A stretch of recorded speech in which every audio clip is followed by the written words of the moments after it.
Hello everyone and welcome back into a brand new video. In today's tutorial guys, I'm going to show you how to upgrade DeepL Pro so you can get all the features that are hidden from you as a default or a guest user. So with Pro you will get a lot of things.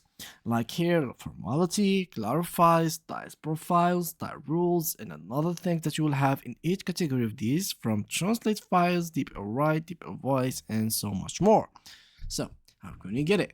Well, you simply have to go to pricing here and simply choose whatever plan you'd like to go for. There is the individual, there is the team, business, and the enterprise one. So to start with it, you're simply going to go and choose one that you are going for. In case you're just an individual who simply needs the features for himself, then you can go with this one here. Now, don't get wrong, this is the annual price. You simply have to go to monthly so you can get exactly what you're going to pay each month.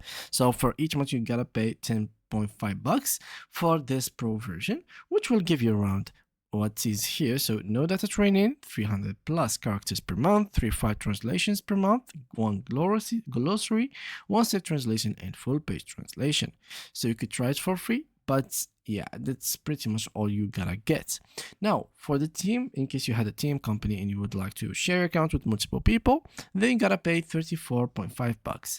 This will give you around 1 million character per user a month, 25 translation per month, 5 translation per month, book 5 translation, 5 shared style rules lists, and 5 glossaries, 10 saved translations, and team administration, analytics and reporting, and single sign on.